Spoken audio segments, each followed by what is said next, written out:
The fifth habit is seek to first understand and then be understood.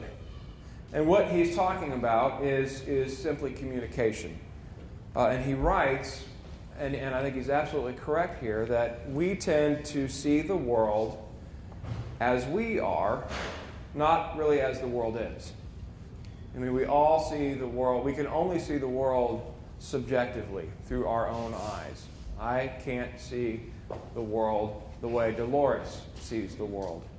I can't see the world the way Lynette sees the world. But I can only see the world the way I see it. And what Covey suggests is that the greater we are able to listen, to actively listen to people, and to begin to understand the world through their eyes, the greater then we will be able to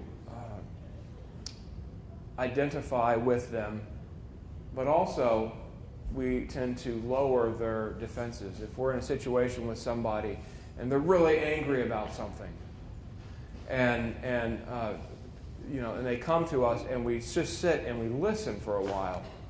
And the example I'm thinking of is if you take an example from the Bible, from the book of Job, where all these horrible things happen to Job, and he doesn't understand why he's lost everything that he had. His family, all his possessions, everything is taken from him. And he has 3 friends that come and visit him. And the first thing the 3 friends do with Job is they sit with him for 7 days in silence. They don't say anything. They're just with him.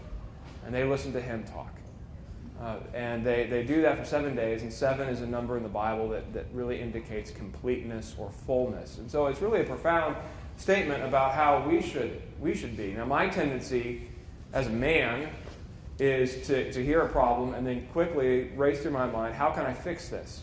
So if my wife comes to me and she has a problem, and I think, okay, here's how we're going to solve it. We're going to do this, this, and this. And that doesn't work. Because what she wants is not necessarily the problem to be solved. She wants somebody to listen to her. And somebody to understand her. And to understand where she's coming from. And that's sometimes more important than solving the problem. Which is something I'm still trying to understand, but I don't understand entirely. But that really is what Covey suggests, I think, is absolutely right on, that if we are able to sit and be present with somebody and to listen to them and try to understand them, rather than for us to try to run right to solving the problem, that we will naturally lower that other person's defenses, and they will feel more comfortable around us, and we will be able to communicate on a much better level with one another. And that's a really valuable gift that we can share with other people. The 6th habit is synergy, or to synergize. I know this is a really loaded word, and so I'll ask you all, what does it mean to synergize or to have synergy? What is your perception of that word? The whole is greater than the sum of the parts. The whole is greater than the sum of its parts. That's a very good definition. Anybody else want to? They're using different strengths. People have different strengths. That's right. Using different strengths that we all have. Yeah, and coming together. That's right. Synergy results from valuing rather than isolating differences that we notice in other people, and trying to find some way to use those differences and those abilities to achieve a greater goal in a spirit of mutual respect. And it can really be a powerful means and a very creative means to find a solution to a problem. One of the things, though, that I think whenever I talk about synergy, I'm always aware of is that there is a counterpart to it, I think. And I think there does exist negative synergy. when people are trying to solve a problem and they get into talking about do you all know what the last 7 words of the church are? Anybody know? Yeah, we've already done that before. We've already tried that before. When you come up to a problem, you want to introduce a new idea in the church. Well, we've already tried that before; it didn't work. Those are the 7 dying words of the church. But it's this idea that a group that comes together and they're trying to solve a problem, and all of a sudden some sort of negativity is thrown in, and then the group absorbs that, and then just sort of spirals downhill. And combining their energy and combining their individual parts, and not achieving a greater goal, but rather sort of collapsing in a downward spiral. That's what I see as negative energy, and it can lead to really poorly thought out plans, flawed plans, and poorly executed ideas. So it really has the power. It really has the potential to be incredibly powerful, but also there's a side of it that can be destructive as well. So the last habit is someone said it earlier when we were identifying what we thought a highly effective person was. And the last habit is sharpening the saw. And this is a phrase Covey has coined, and he basically uses it to mean to take care of yourself. The allegory, or the analogy, is that in order for a saw to really be able to maintain its ability to cut through wood, it needs to routinely be sharpened. And such as our ability to be effective, we need to work on ourselves. We need to sharpen ourselves. And there's 4 areas that we need to work on and renew continually. And those areas are, the first is physical. So this is our body. So we can associate this with exercise,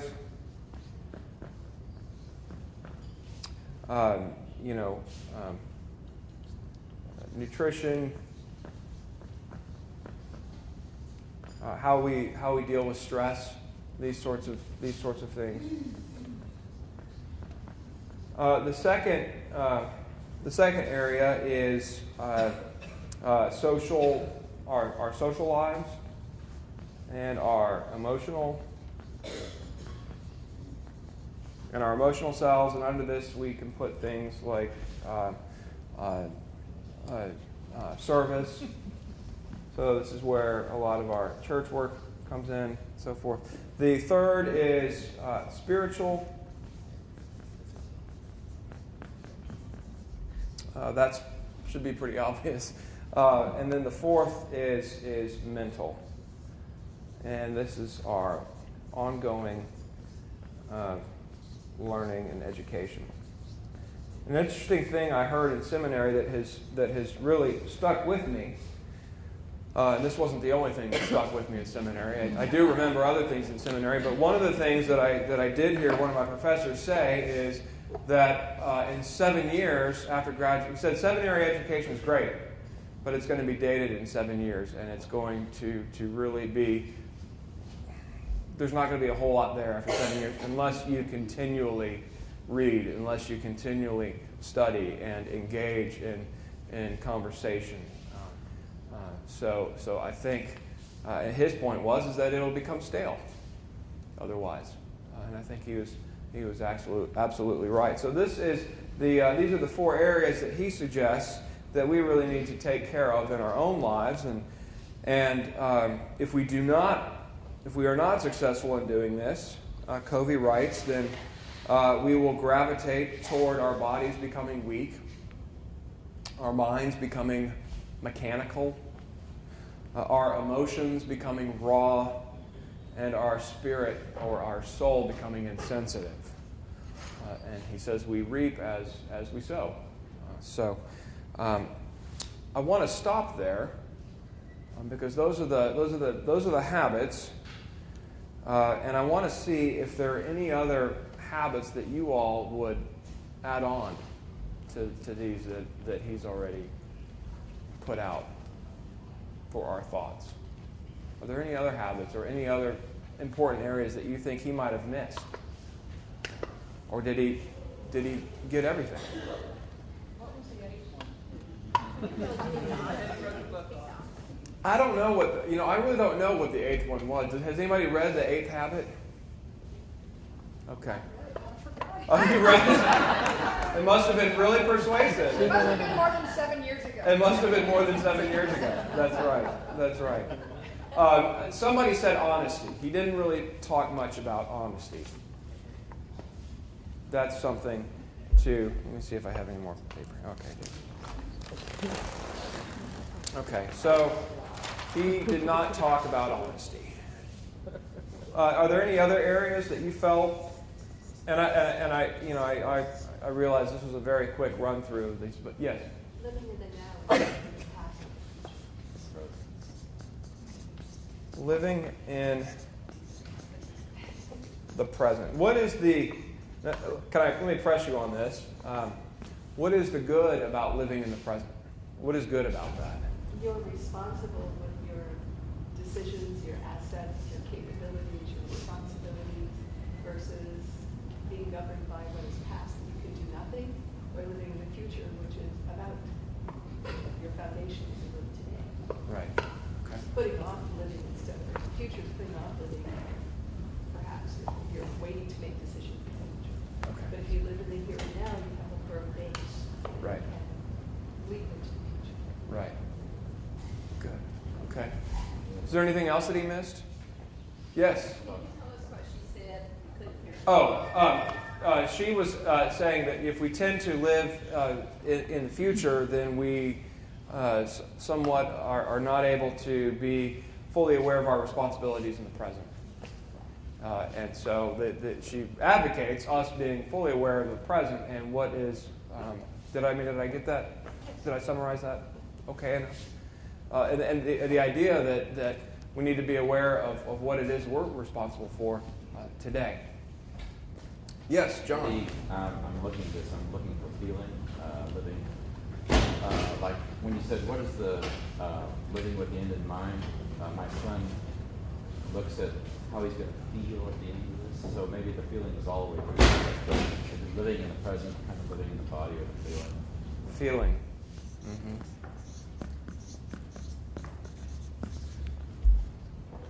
Yes. Personal morality. Personal morality. You could be an effective person, but are you going to employ a good end or a bad end? Right, exactly. Yes. Humility. Humility. Try to live without worry. Right, because you can be really effective at doing good things. You can also be really, really effective at doing harmful things. You're still effective, but yeah. Yes. To be still. Yes.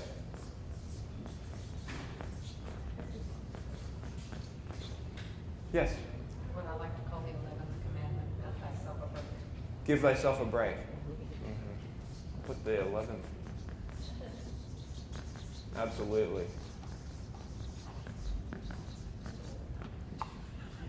These are 7 additional steps here, so we could write together the 14 highly effective steps of highly effective people. Anything else? Let's see. Well, the dean is going to be back next week, and he's going to continue on in this series. But what you all can tell him is that we've already done all the 7 habits, and that he needs to find something else to talk to you all about, because we've covered them. But I think I don't have a watch. How are we? Is it time? Okay. Thank you all very much, and the dean will be back next week.